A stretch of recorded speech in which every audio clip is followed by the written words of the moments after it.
Pedimos que tú bendigas este tiempo, que nos dé fuerza, Señor, y que podamos compartir la palabra y que caiga en buena tierra, en corazones preparados, dispuestos y listos ya para recibir la instrucción, la palabra para hoy. Bendice nuestras vidas, quita todo impedimento, Señor, de la índole que sea, y trae un renuevo y una fortaleza espiritual a nuestras vidas. Te damos gracias por este tiempo de estudio de tu palabra, bendícelo y que sea tu Espíritu Santo el que nos ilumine y nos hable al corazón. En el nombre bendito de Jesús. Amén. Amén. Vamos a Daniel, capítulo 12, por favor. Daniel, capítulo 12. Vamos a leer los primeros versículos de este maravilloso libro. Libro que hay que leer ahora más que nunca, ¿saben? Más que nunca. Hay que leer las profecías, las visiones que tuvo este hombre. Hay dos personas en el Antiguo Testamento que recibieron revelación sobre los últimos tiempos. Solamente dos. Muchos profetas recibieron revelación para su época o para tiempos cercanos a su época. Pero hay dos profetas que especialmente destacan, dos hombres que especialmente destacan por encima de los demás. Uno es el profeta Daniel. Dice la Biblia que muchas de las cosas que él recibió y muchas de las cosas que él dejó escritas en su libro, él no las entendía.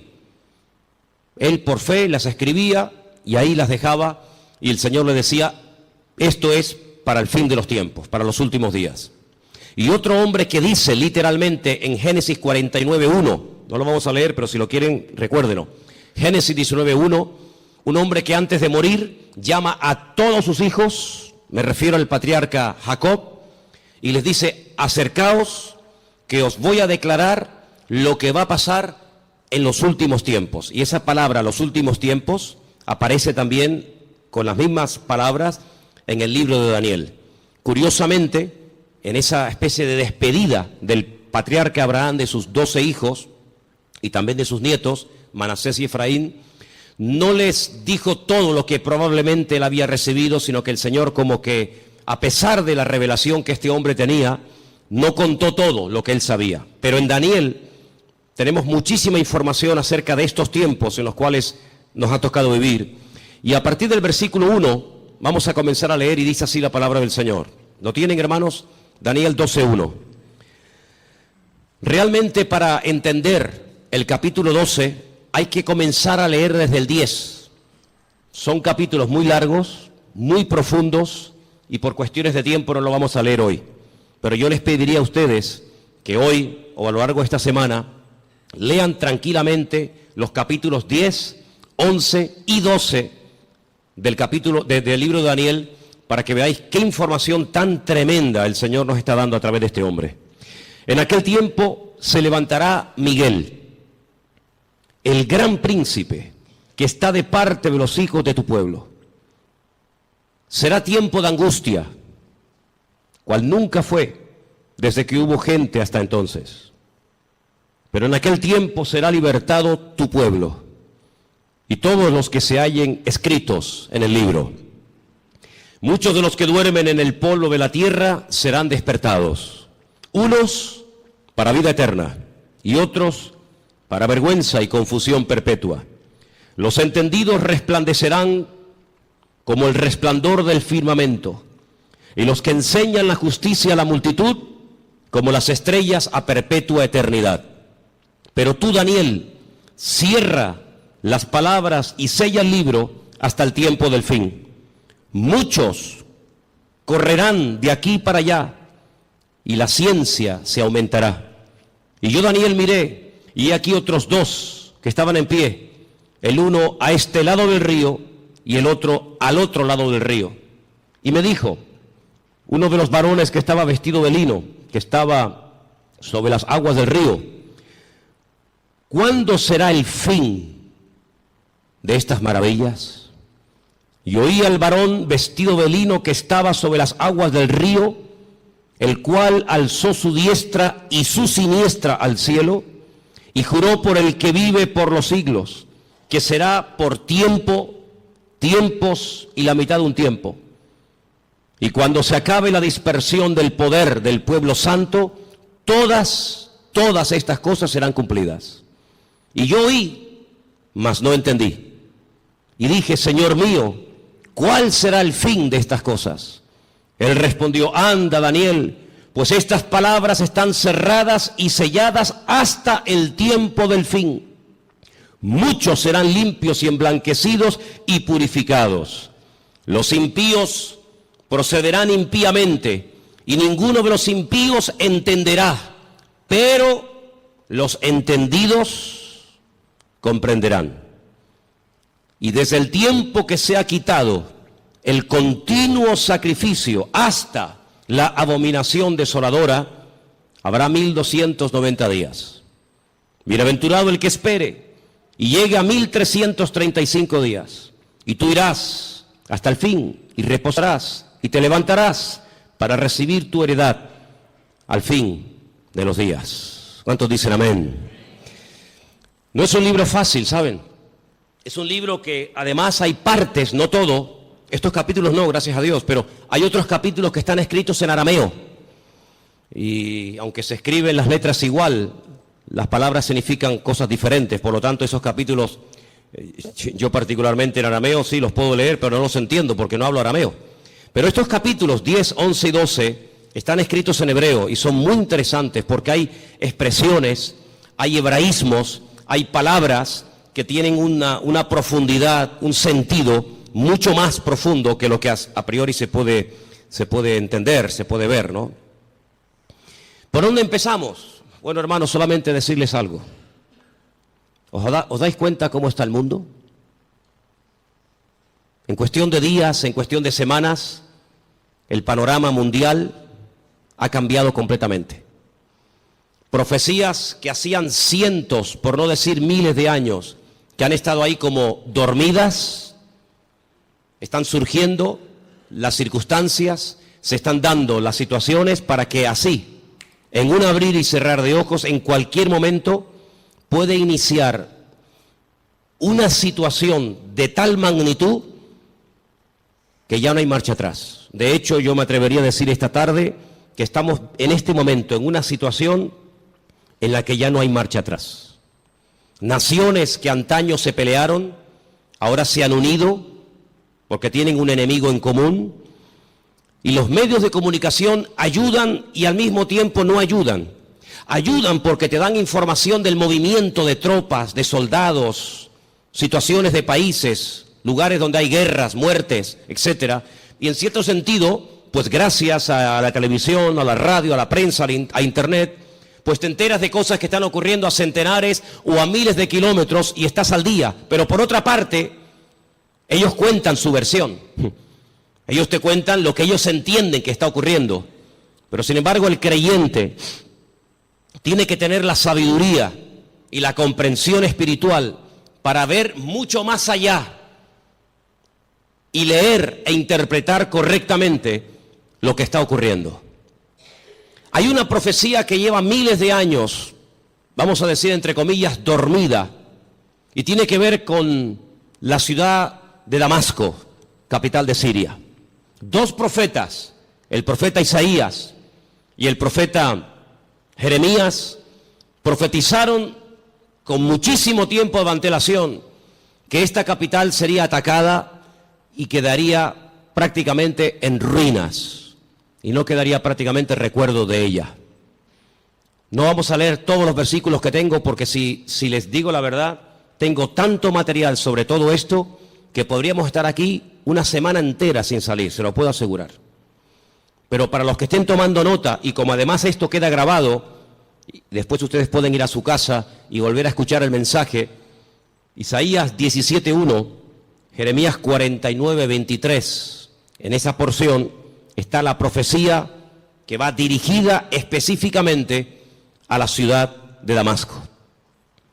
La destrucción de esta ciudad, una de las ciudades más antiguas del mundo, junto con, por ejemplo, Jericó y también con la ciudad de Jerusalén y otras.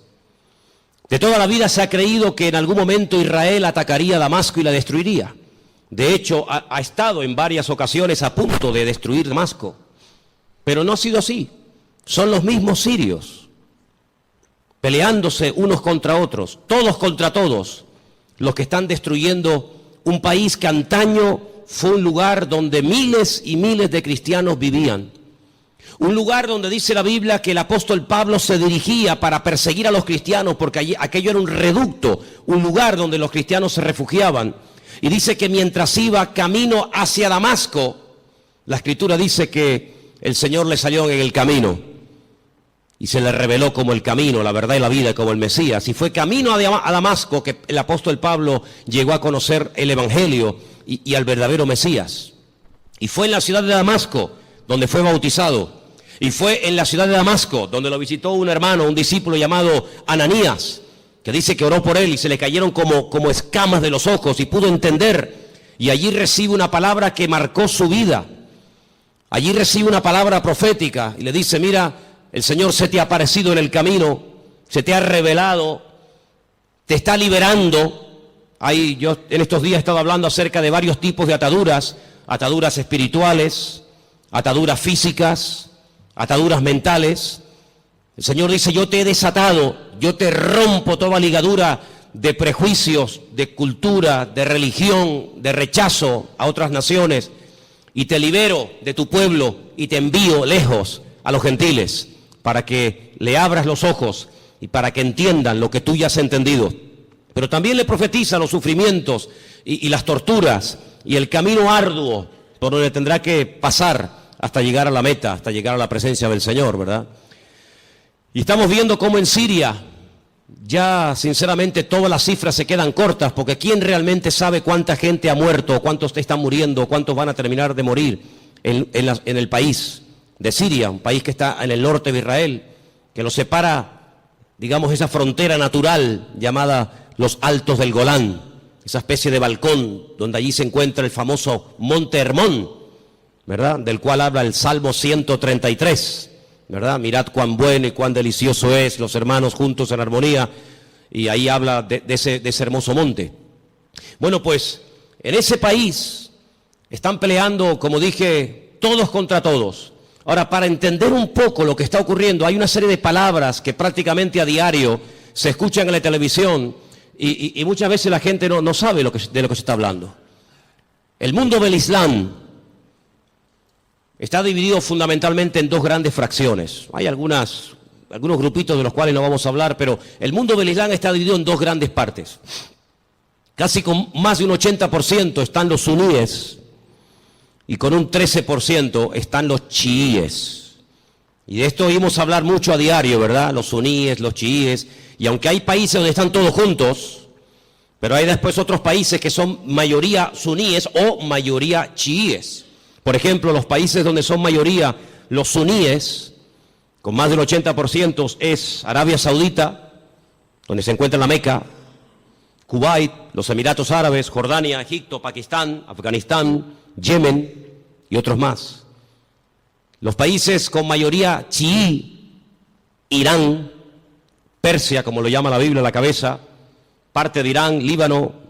Decir Siria, pues es un poco complicado, porque en Siria están ahí todos contra todos. Azerbaiyán, Bahrein. Cada uno de estos grupos, todos creen en el profeta Mahoma, todos leen el mismo libro, el Corán, pero hay grandes diferencias entre unos y otros. Daré algunas pinceladas para que nos situemos y sepamos de lo que estamos hablando y por qué se matan y por qué se odian tanto los suníes y los chiíes. En cada uno de estos bandos, por decirlo de alguna manera, o de estas fracciones, hay diferentes grupos armados que pelean contra los otros. Por ejemplo, el grupo terrorista más famoso de los chiíes es, sin lugar a dudas, Hezbollah, que son los que están ahí en el norte, en los Altos del Golán, y que en algunas ocasiones han atacado a Israel, e Israel también les ha atacado. Así que Hezbollah es un grupo mayoritariamente chií que está financiado por Irán. Pero luego en el otro bando, en la parte de los suníes, tenemos al famoso grupo Al-Qaeda, responsables de las famosas Torres Gemelas, tenemos a los talibanes, tenemos al famoso Estado Islámico, ISIS, a los hermanos musulmanes que ganaron y después fueron derrocados en Egipto, y tenemos al grupo Hamas. Hamas significa violencia y es el grupo que en este momento está liberando la franja de Gaza, allí al sur de Israel. ¿Por qué se llevan tan mal los chiíes y los suníes? A la muerte del profeta Mahoma, su yerno, que a la vez era su primo, llamado Alí, fue el que ocupó el lugar del profeta Mahoma. Sin embargo, en el grupo de los suníes, su suegro, que fue el que recopiló todas las cosas acerca del Corán, que era de la misma tribu que Mahoma, Abu Bakr, era el que tomó el liderazgo del Islam. La palabra suní viene de la palabra árabe suma, que significa código de conducta. Ellos creen en los ulemas, que son los doctores, los teólogos del Corán, y son los únicos que pueden, digamos, interpretar lo que dice el Corán, los textos del Corán. Por otro lado, los chiíes tienen a los famosos ayatolás, y ellos lo que hacen es que unen la política y la religión, y hay ahí una lucha, porque los suníes dicen que entre Alá y el hombre no puede haber ningún tipo de intermediarios, no se puede adorar a nadie más que a Alá, ¿sí? Pero sin embargo los chiíes, aunque también adoran a Alá y creen en el Corán, y van a la Meca en peregrinación, de hecho, sabéis, la última peregrinación ha sido, como todos los años, catastrófica, han muerto casi 800 chiíes, la mayoría de ellos procedentes de Irán y de otros países chiitas, pues ellos además en sus mezquitas tienen fotografías de sus mártires, entre comillas, de sus santos, y en cierto sentido como casi que los veneran. Así que estos dos bandos están enfrentados los unos contra los otros.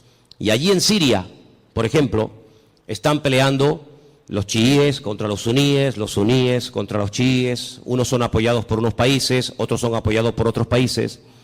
Pero curiosamente nada de lo que ocurre en el mundo ocurre por casualidad. Todo tiene una razón de ser. Los hombres no pueden ir de un lugar a otro si Dios no lo permite. Las naciones no pueden dejar sus territorios y abarcar o conquistar otros territorios si Dios no lo permite. Todos los cambios que está habiendo en la geografía, en la política, en la economía, no es producto de la casualidad ni de la locura de cuatro locos, sino que todo esto es el movimiento que Dios permite que se lleve a cabo para el cumplimiento de las profecías, tanto de Daniel como de Ezequiel y otros grandes varones de Dios, que pronosticaron con cientos y con miles de años de antelación todo lo que iba a ocurrir. Curiosamente, Irán, que no son árabes, no confundan, los iraníes no son árabes, son persas, es el segundo animal, la segunda parte de la figura que vio Daniel en aquel sueño, pues dice que ya se han unido con el gran enemigo del norte, que es Rusia, y ya han comenzado a atacar a los enemigos del presidente de Siria, y ya dentro de pocos días comenzará una invasión por tierra, y ya están allí miles y miles de soldados rusos, armados hasta los dientes, ya están atacando posiciones del famoso Estado Islámico y otros también que no tienen nada que ver con el Estado Islámico. Y mira tú por dónde dos países, uno tremendamente religioso como es Irán y uno tremendamente ateo como supuestamente se cree que son los rusos, pues resulta que se han unido porque dice que van a ayudar, fíjate qué bondadosos y qué maravilla, van a ayudar a un país que está lejos de sus fronteras, pero que tienen que ir a echarle una mano porque si no va a ser destruido. Solamente hay 5 ciudades de Siria que en este momento están bajo el dominio del presidente Bashar, el resto del país está prácticamente destruido o tomado por otras fracciones. Y mira tú por dónde. La semana pasada la costa de Siria y la costa de Israel se llenaba de portaaviones chinos, armados hasta los dientes con armas nucleares, con misiles, con bombas, misiles de largo y de corto alcance, capaces de recorrer centenares y miles de kilómetros. Y mira tú por dónde naciones como China, que no tiene nada que ver con Siria, o Rusia, que está allí con sus problemas, y los iraníes, que tienen también sus problemas recién salidos de todo este follón que han tenido, resulta que ahora se están uniendo como amigos porque van a liberar a Siria. Y nos vamos a quedar con esta información. Nos vamos a quedar simplemente con la idea de que van a ayudar a Siria y cuando se arregle la situación en Siria, cada uno se va a retirar a su respectivo país. ¿Y quién paga esas bombas? ¿Quién paga esos gastos?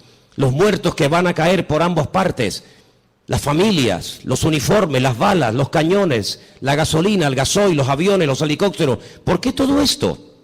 La Biblia nos dice por qué. Porque el Señor en los últimos tiempos lo que hará es que utilizando entre comillas la excusa de que van a ayudar, de que van a liberar a un país amigo o aliado como puede ser Siria, una vez que lo hayan, digamos, calmado la situación, nada les va a impedir que crucen por el norte y por diferentes partes del país rumbo, como dice la Biblia, a la tierra gloriosa. Porque detrás de todo esto no está simplemente cuestiones políticas o económicas, sino fundamentalmente hay una razón: destruir a Dios y destruir al pueblo de Dios.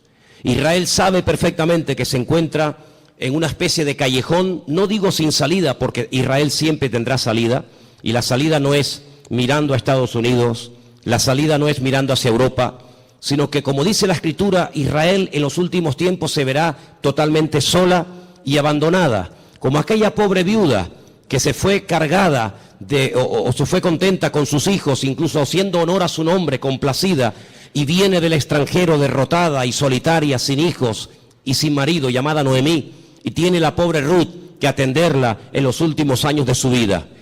La Biblia nos enseña que estos últimos tiempos recibe un nombre que nos revela, porque los nombres son muy importantes en la Biblia. Yo siempre he dicho que hay una genética, ¿verdad?, que todos llevamos por dentro, que es hereditaria, pero luego, según la Biblia, el nombre tiene un poder espiritual, una influencia tremenda en las personas. Es una especie de código genético espiritual, ¿verdad? Y esta mujer, cuando viene de Jordania, de Moab, dice que ya no se siente complacida y por lo tanto ya no quiere usar más su nombre, sino que le dice a la gente que le llamen Mará, que significa amargada o entristecida, ¿verdad? Y es interesante ver cómo estamos viendo el inicio de lo que la Biblia habla clarísimamente que va a ser una tercera guerra mundial sin precedentes en la historia. De todas las guerras que Israel ha tenido, que han sido ya 7, de todas ha salido más que vencedora.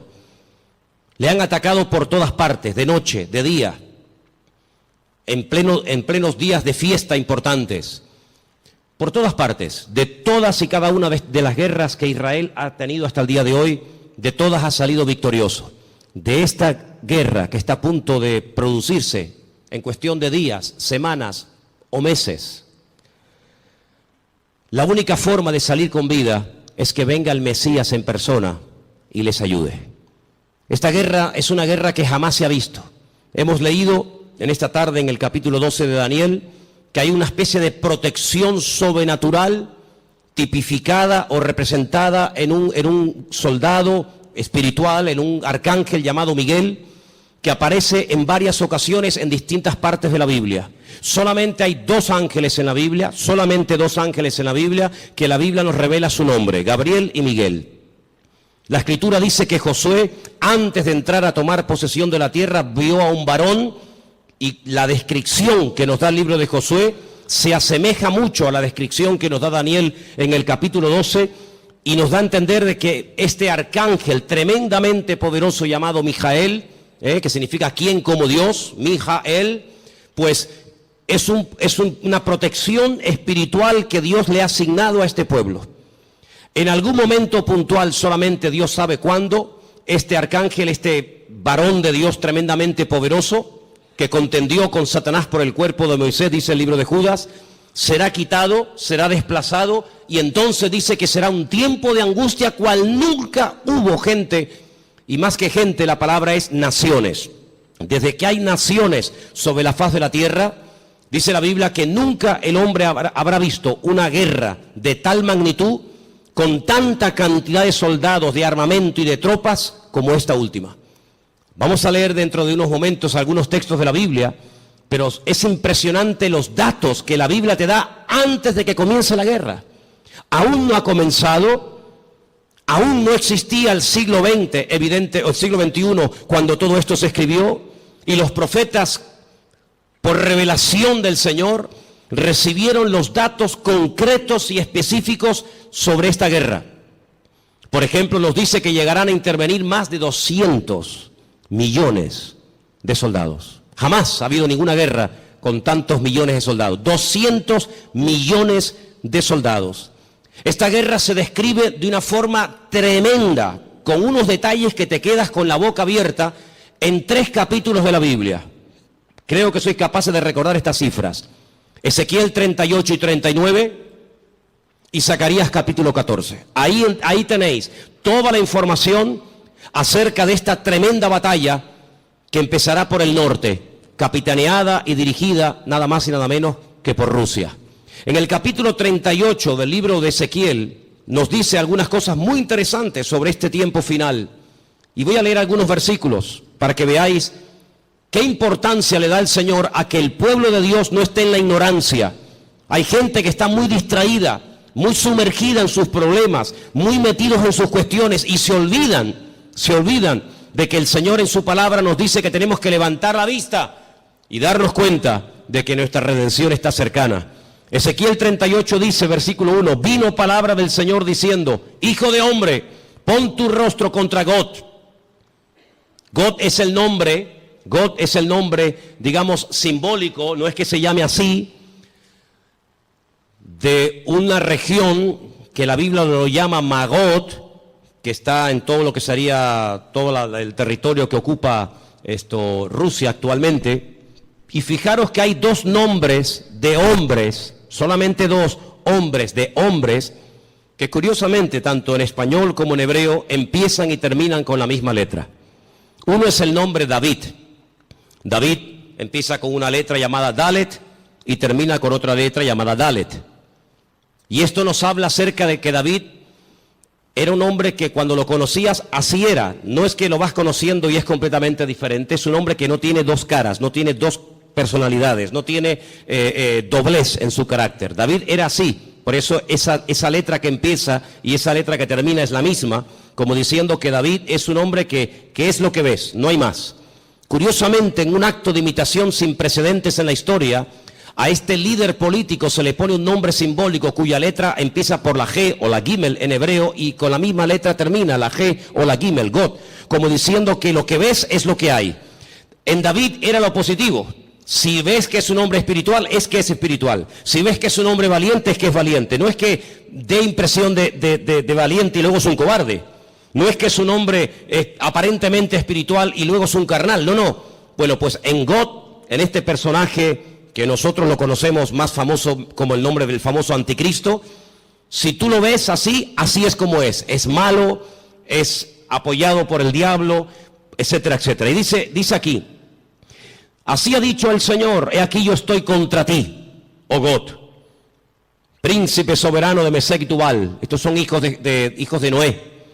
Te quebrantaré, pondré garfios en tus quijadas y te sacaré a ti y a todo tu ejército, caballos, jinetes, en todo equipados, gran multitud de paveses, escudos, teniendo todos ellos espada. Y ahora menciona una coalición, no están todos nombrados, una pequeña coalición de naciones que se van a unir. Y menciona Persia, y ya hemos dicho que Persia, ¿quién es? Ok, es Irán. Cus, tenemos Etiopía, tenemos Libia, con otros nombres, todos ellos con escudo, con yelmo, Gomer, sus tropas, la casa de Togarma, los confines del norte, sus tropas. Prepárate, apercíbete, tú y toda tu multitud que se ha reunido a ti, y sé tú su guardia.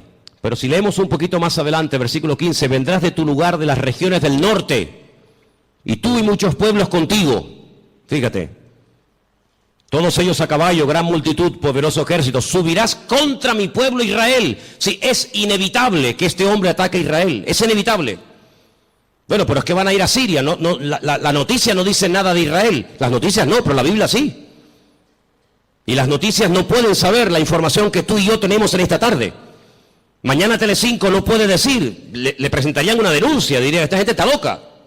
Mañana no vamos a ver en Telecinco, en Antena 3, que Rusia pretende apoderarse de los altos del Golán con la intención de atacar Israel. Me dice, pues ustedes están locos. No. Las noticias no te lo van a decir, te lo estoy diciendo yo, te lo está diciendo el Señor a través de mi boca. Subirás contra mi pueblo Israel como nublado para cubrir la tierra y será al cabo de los días, al final de los tiempos, en estos tiempos. ¿Y qué dice aquí? Y te traeré sobre mi tierra.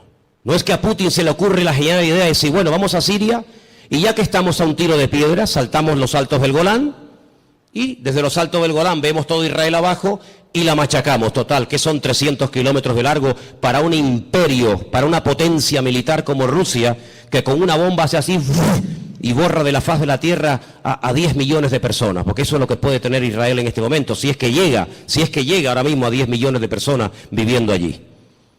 ¿Qué puede impedir? Pero no es él el que lo decide, es Dios el que le dice a God, ven a mi tierra, ven. Y entonces dice, para que las naciones me conozcan, cuando sea santificado en ti, oh God, delante de tus ojos.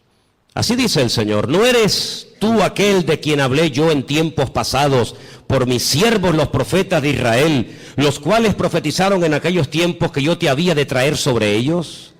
Israel sabe perfectamente que Rusia les va a atacar en cualquier momento. Ya lo hicieron hace poco allí en Ucrania, en el país de nuestro hermano. No se cortan un pelo, no tienen ningún problema, tienen afán de expansión. Quieren recuperar lo perdido e incluso lo que nunca fue de ellos. No atacaron en un momento determinado un país que no tenía nada que ver con Rusia, como fue Afganistán. La Biblia profetiza que Rusia va a atacar en los últimos tiempos a Israel. En aquel tiempo, cuando venga God contra la tierra de Israel, dice el Señor, subirá mi ira y mi enojo. Tremendo. Pero vamos al capítulo 39. He aquí yo estoy contra ti, oh God, príncipe soberano de Mesed y Tubal. Te quebrantaré y te conduciré y te haré subir de las partes del norte y te traeré sobre los montes de Israel. Otra vez. Te sacaré tu arco de tu mano izquierda y te derribaré tus saetas en tu mano. Sobre los montes de Israel, ahora viene la palabra tremenda. Sí, es verdad, Rusia atacará a Israel, pero sobre los montes de Israel caerás tú y todas tus tropas, y los pueblos que fueron contigo, y aves de rapiña de toda especie, las fieras del campo, le he dado por comida.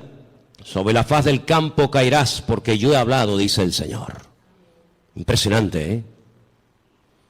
Enviaré fuego sobre Magog, sobre los que moran con seguridad en las costas, y sabrán que yo soy el Señor. Y haré notorio mi santo nombre en medio de mi pueblo Israel, y nunca más dejaré profanar mi santo nombre. Y sabrán las naciones que yo soy el Eterno, el Santo de Israel. He aquí viene y se cumplirá, dice el Señor. Este es el día en el cual yo he hablado. Los moradores de la ciudad de Israel saldrán y encenderán y quemarán armas, escudos, paveses, arcos, saetas, dardos de mano y de lanzas, y los quemarán en el fuego por 7 años. Durante 7 años tendrán combustible, tendrán armamento de todo lo que abandonaron estas tropas tremendas. No traerán leña del campo ni cortarán de los árboles, sino quemarán las armas en el fuego y despojarán a sus despojadores y robarán a los que les robaron, dice el Señor. En aquel tiempo, qué tremendo. En aquel tiempo, yo daré a God lugar para sepultura allí en Israel. Allí va a ser enterrado este personaje que lo llamamos el Anticristo, que Ezequiel lo llama God. Allí va a ser enterrado, y después le voy a decir cómo el Señor es tan misericordioso que permite que el Anticristo o God, ¿por qué el Señor permite a un personaje tan ruin y tan malo que sea enterrado en Israel y no despedazado, comido por las fieras? Vais a ver qué misericordioso es el Señor. En aquel tiempo yo daré a God lugar para sepultura allí en Israel, en el valle de los que pasan al oriente del mar, obstruirá el paso a los transeúntes, pues allí enterrarán a God y a toda su multitud, y lo llamarán el valle de Hamón God, que significa la multitud de God. La casa de Israel los estará enterrando por 7 meses. ¡Qué matanza, hermanos! 7 meses enterrando cadáveres. Impresionante, ¿eh? Versículo 13. Los enterrará todo el pueblo de la tierra, y será para ellos célebre el día en el que yo sea glorificado, dice el Señor. Tomarán hombres a jornal que vayan por el país con los que viajen para enterrar a los que queden sobre la faz de la tierra, a fin de limpiarla, y al cabo de 7 meses harán el reconocimiento. Pasarán los que irán por el país, y el que vea los huesos de algún hombre pondrá junto a ellos una señal, hasta que los entierren los sepultureros en el valle de Hamón God. Versículo 21, pondré mi gloria entre las naciones y todas las naciones verán el juicio, mi juicio que habré hecho y mi mano sobre ellos. Es increíble, ¿no? Como el profeta Ezequiel pudo describir con una exactitud tremenda cuánto tiempo estarán enterrando cadáveres, cuántos años quemando armamento al fuego. ¿Quién es este hombre God? Si ustedes estudian los nombres de los hijos de Noé, porque de ahí arranca todo, una de las cosas que tenemos que tener bien claro es que el futuro está escrito, está codificado en el pasado. Todo está escrito en el Génesis. Y para poder comprender lo que va a pasar en el futuro, hay que saber lo que pasó en el pasado. 3 hijos tuvo Noé: Sem, Can y Jafet. Cuando Noé sale del arca, planta una viña, dice la palabra de Dios que se emborrachó, perdió el control, se emborrachó, quedó desnudo en medio de su tienda. Y uno de sus hijos, Can, dice el texto hebreo, que se rió, se burló de su padre, no lo cubrió, no lo tapó, lo humilló, se lo contó a sus hermanos, incluso hasta intentó propasarse con su propio hermano, con su propio padre. Sus 2 hermanos fueron de espalda caminando y taparon a su padre.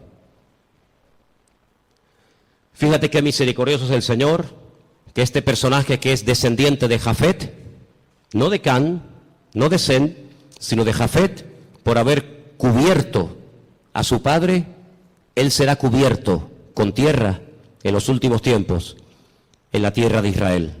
El refrán dice, midá keneged midá, lo que siembras es lo que cosechas, medida por medida. ¿Por qué esperó el pueblo de Israel por María? Al fin y al cabo era una, el resto era tanta gente, 2 millones de personas. ¿Por qué esperó todo el pueblo por María? Porque María, cuando Moisés era pequeño, esperó a ver cuál era el futuro de su hermano Moisés, y no se fue hasta que la hija del faraón lo adoptó y se lo llevó al palacio. Y por ese acto de esperar, de preocuparse por el futuro de su hermanito, que en aquel tiempo era un bebé de 3 mesitos, por ese acto de misericordia y de amor y de interés, años más tarde, el pueblo la espera a ella. Y siempre es así. De ahí que Pablo diga a los Gálatas, si queréis cosechar, tenéis que sembrar, pero sembrar abundantemente para poder cosechar abundantemente. Así que este personaje está a punto de aparecer. Este famoso anticristo está a punto de aparecer, pero ya lo hemos dicho en muchas ocasiones, que en los últimos tiempos habrá una influencia de una institución religiosa que describe perfectamente el libro del Apocalipsis, que dice cómo se visten, dónde están, cómo hablan, cómo no hablan, etcétera, etcétera. Es increíble el impacto que en tan poco tiempo ha producido el Papa Francisco. Es increíble, ¿no? En tan poco tiempo le ha caído bien a todo el mundo. No hay nadie que diga nada malo de Francisco. Fue a Israel y a los judíos, a los rabinos les cayó bien. Incluso llegó a ir al muro de los lamentos y puso su petición entre las rendijas del muro. Después se fue con Abu Hamas, el presidente de la autoridad palestina, y le cayó estupendamente y casi se hicieron amigos y rezaron juntos mirando hacia la Meca. Se fue a Turquía y en la famosa mezquita de Turquía, orando hacia la Meca, le cayó de maravilla a los musulmanes. A todo el mundo le cae bien, a los artistas, incluso a los ateos. Recientemente escuchaba a un político ateo que decía, me cae muy bien este hombre, aunque yo no soy creyente ni creo en Dios, pero me cae muy bien este hombre. Dieron la vuelta al mundo en cuestión de minutos las declaraciones que hizo en un avión mientras viajaba, cuando le preguntaron por los homosexuales, por los gays, y él dijo, ¿quién soy yo? ¿Quién soy yo para juzgar a los gays? Y todo el mundo comenzó a decir, la iglesia está cambiando. Qué diferente, la postura de este Papa en comparación con los otros 2 que eran tan intransigentes y tan radicales. ¿Quién soy yo para juzgar? No pasó mucho tiempo y ya hizo juicio sobre uno de sus trabajadores. Ayer un sacerdote, dice él, que salió del armario porque Dios así se lo había pedido y así lo había querido, y fulminantemente fue destituido, ¿no? Qué contradicción con las declaraciones del avión, ¿no? Pero en los últimos tiempos la Biblia nos enseña que habrá una especie de religión que le va a caer bien a todo el mundo. Será capaz de ir con los musulmanes, con los judíos, con los cristianos. Dicho sea de paso, hace muy poco tiempo este Papa se fue por primera vez en toda la historia con un pastor muy conocido por nosotros a una iglesia evangélica en la ciudad de Caserta, en Italia, donde yo estuve ahora hace unos días. Estuvo con un montón de pastores que vinieron de Argentina, puesto que el Papa es argentino, y allí tuvieron un culto donde él estuvo como uno más. Hicieron un tiempito de oración, y él hizo una oración incluso, y todos participaron, y se sacaron fotografías, y todo el mundo, qué contento, ¿verdad? La Biblia nos enseña que las rameras son capaces de irse con gente mayor y con gente joven. Las rameras son capaces de irse con gente sin dientes y con gente con dentadura perfecta. Las prostitutas son capaces de trabajar de día o de noche. Y lo mismo le da a irse con un blanco, con un negro, con un rico, con un pobre, con un cristiano, con un ateo, con un satánico. Le da igual, porque ese es su trabajo, llevarse bien con todo el mundo para sacarle lo que ella quiera a cambio. Y la palabra de Dios nos enseña que en los últimos tiempos la política y la religión se casarán y se unirán. Qué tremendo los lugares y las conversaciones que últimamente está manteniendo el Papa y muchos políticos viajando de un lugar para otro. Todo está preparado. Y hermanos, esto no ha hecho más que empezar, pero en cualquier momento salta la chispa. Y lo que tenemos que preguntarnos todos y cada uno de nosotros, ¿qué mensaje nos está dando el Señor? Yo vengo diciendo hace mucho tiempo que Dios está hablando y hablando y hablando y hablando. El problema no es que Dios no hable, el problema es que hay muchos que no le entienden, o si le entienden se hacen los distraídos. Dije hace unas semanas atrás que Dios no solamente habla a través de la palabra, claro, lo sabemos. El que lee la Biblia está leyendo la palabra de Dios, el SMS de Dios, el WhatsApp de Dios, y sabe perfectamente lo que Dios quiere y lo que Dios no quiere. Pero ¿y los que no leen la Biblia? El que no le interesa o no quiere, o dice él que no entiende la Biblia, pues Dios también le está hablando a toda la humanidad. Quiero que vengan conmigo a Génesis 1, capítulo 14, para que os deis cuenta algo tremendo que el Señor dijo en un principio. Allí está, en el Génesis 1, 14. Dio una señal, dio un mensaje muy interesante. Y vamos a leerlo en esta tarde. Dice así, Génesis 1, 14. ¿Lo tienen, hermanos? Tengo esta página de la Biblia prácticamente destrozada, entonces espero leerla bien porque la tengo toda pegada. Creo que dice algo así como, y dijo Dios, haya lumbreras en la expansión de los cielos para separar el día de la noche y sirvan de señales para las estaciones. Ahora ya no tengo ese trocito que dice, para días y años. Ok, ahí está. ¿Qué es lo que será? Lo mismo que fue.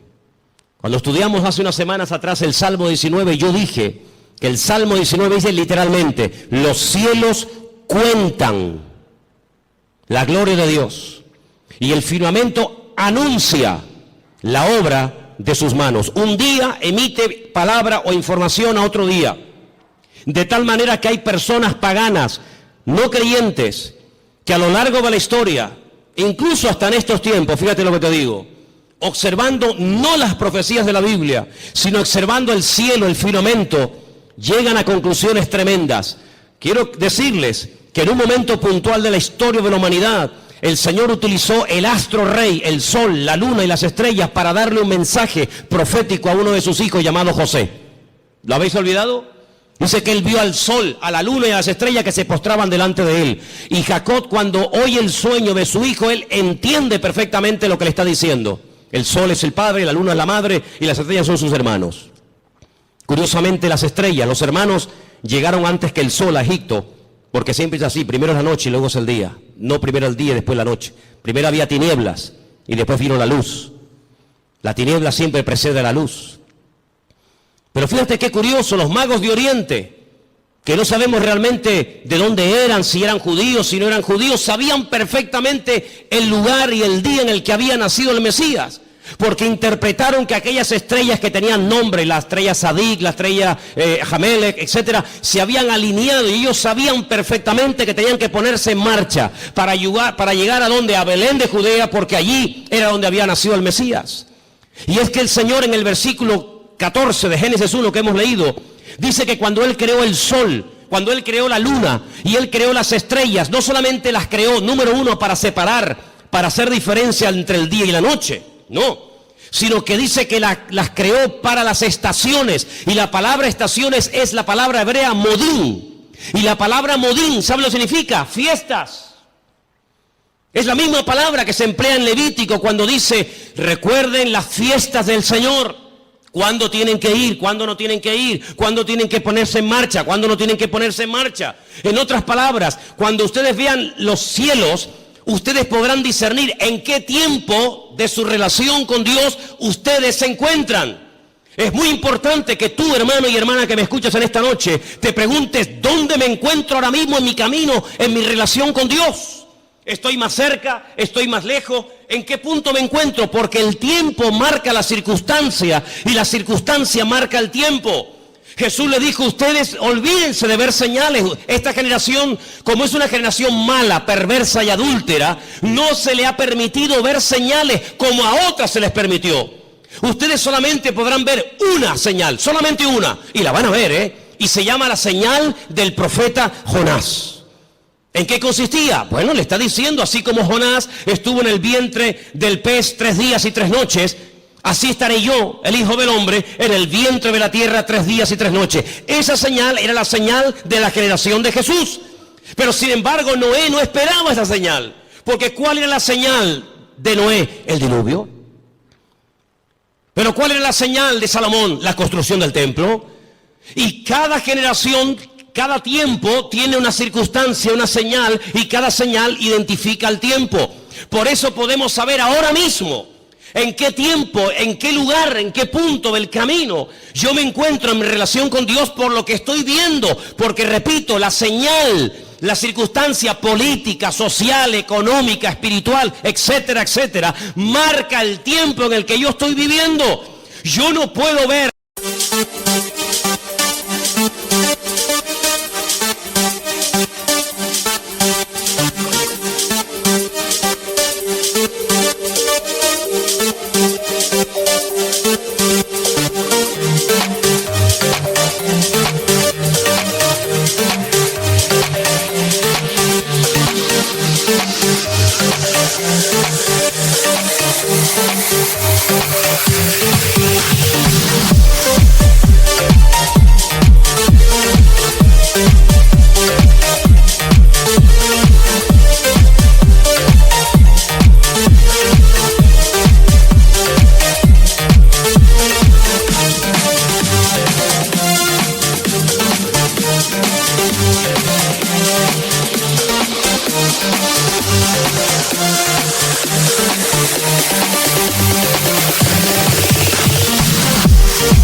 para ver el nacimiento del Mesías, porque Él ya nació, no es la señal de mi tiempo.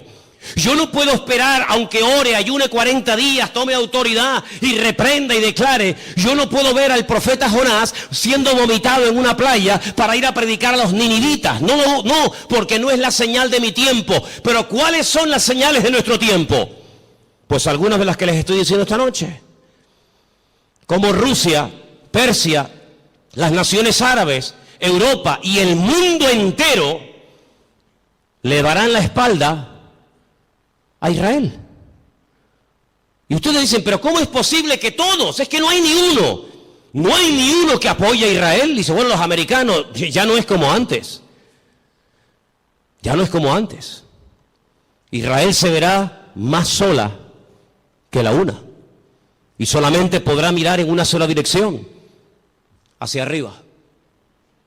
Al Señor tu Dios adorarás y a Él solo servirás.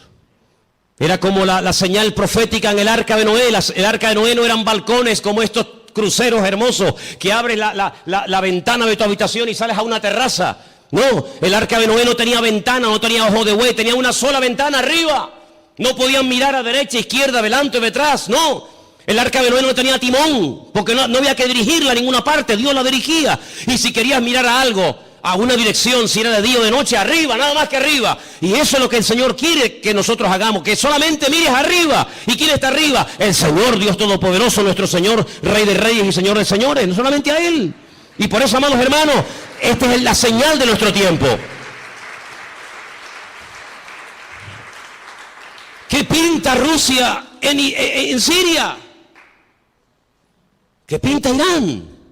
que el objetivo no es Siria, que el objetivo no es llegar y controlar a ISIS y fulminarlo, que no, que si hubieran querido fulminar a esto ya lo hubieran hecho hace mucho tiempo. Si Rusia, si Estados Unidos quisiera arreglar el problema de Siria, de los yihadistas, ya lo hubieran hecho, no hay problema en eso. No lanzó una bomba Estados Unidos sobre una ciudad japonesa llamada Hiroshima y se cargó a más de 500.000 de personas así, y no lanzó otra sobre Nagasaki y en cuestión de segundos hizo, la borró de la faz de la tierra.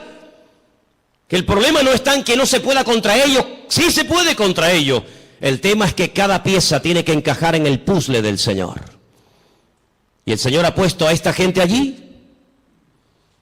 Una cosa increíble que un musulmán dinamite una mezquita o ataque a otro musulmán, es una cosa increíble. Que le prenda fuego a un cuerpo de una...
Hermano musulmán, es una cosa inconcebible dentro del Islam, porque el Islam no es eso. Pero con esa excusa, las potencias se están uniendo, pero no se dan cuenta de que es el Señor el que les está diciendo, vengan, vengan. Y al final dice que el Señor los llevará a un gran valle, y quiero leer y terminar con esto, porque les digo, tengo material para estar aquí un año, pero en Zacarías capítulo 14,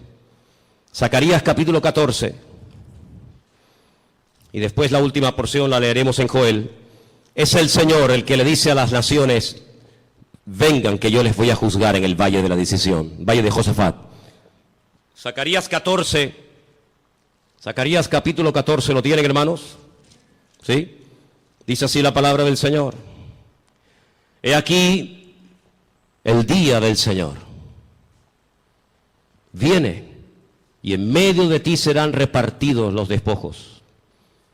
Porque yo reuniré a todas las naciones para combatir contra Jerusalén. Es el Señor el que permite que vayan a hacer guerra contra Jerusalén. No es una mente loca o sádica o fanática. Es el Señor.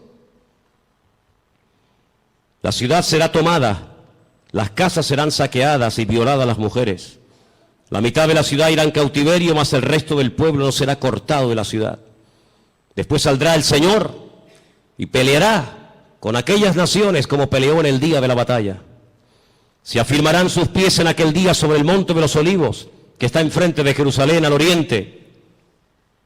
Y el monte de los olivos se partirá por en medio hacia la tierra del oriente y hacia el occidente, haciendo un valle muy grande, y la mitad del monte se apartará hacia el norte y la otra mitad hacia el sur. Seguimos un poquito más adelante, versículo 6. Acontecerá que en ese día no habrá luz clara ni oscura. Volvemos al Génesis. Será un día el cual es conocido por el Señor, que no será ni de día ni de noche. Eso es lo que no nos entra en la cabeza. Pero sucederá que al caer la tarde habrá luz. Acontecerá también en aquel día que saldrán de Jerusalén aguas vivas, la mitad de ellas hacia el mar oriental y la otra mitad hacia el mar occidental, en verano y en invierno. Y el Señor será el rey sobre toda la tierra, y en aquel día el Señor será uno, y uno será su nombre. Vamos a ir al versículo 12. Esto nunca ha pasado en ninguna guerra bíblica. Esta será la plaga con la que herirá el Señor a todos los pueblos que pelearon contra Jerusalén. La carne de ellos se corromperá estando ellos sobre sus pies. No es que cuando te pegan un tiro, te meten una puñalada, te duele y te caes poco a poco al suelo. No, no va a pasar así, va a ser algo fulminante. La carne de ellos se consumirá estando sobre sus pies, se consumirán en las cuencas sus ojos y la lengua se les deshará en la boca. Y acontecerá en aquel día que habrá entre ellos gran pánico, enviado de parte del Señor, y trabará cada uno en su mano a su compañero y levantará su mano contra la mano de su compañero. Se matarán unos a otros. Algo milagroso. Sigo más adelante, versículo 15. Así también será la plaga de los caballos, de los mulos, de los camellos, de los asnos y de todas las bestias que estuvieren en aquellos campamentos. Todos los que sobrevivieren de las naciones que vinieron contra Jerusalén subirán de año en año para adorar al Rey, al Señor de los ejércitos, y a celebrar la fiesta de los tabernáculos. Y pueden seguir leyendo para que veáis qué cosas tan interesantes se dicen ahí. Aquí predice la Biblia que las armas químicas, bacteriológicas y nucleares se van a usar, hermanos. No te quepa la menor duda. Estando de pie, se desmigajan, desaparecen como si fueran polvo, como si fueran ceniza. Así describe el profeta Zacarías la muerte de la gente en esta batalla, en el valle de Josafat, valle de Megido. Napoleón, cuando llegó a Israel, visitó el valle de Josafat o el valle de Megido y dijo: este valle está preparado para librar una gran batalla. Y efectivamente, en ese lugar dice el Señor que es como una olla, como un lagar. El Señor entrará allí en juicio con todas las naciones, 200 millones de soldados, tierra, mar, aire, por todas partes, árabes, europeos, de todas las partes del mundo, peleando por conquistar Israel, por arrasar de la faz de la tierra a este pueblo, por conquistar Jerusalén y por decir: hemos ganado, hemos vencido, hemos humillado al Dios de Jacob, al Dios de Isaac y al Dios de Abraham. ¿Qué les parece? Ya no es una guerra contra hermanos, ya no es una guerra con una familia, ya no es una guerra contra otro país, ya es una guerra contra el mismísimo Dios. Cargarse a Dios, borrar a Dios de la faz de la tierra. Pero hay una señal que está apareciendo en los últimos tiempos, y te la dejo ahí para que medites en ella.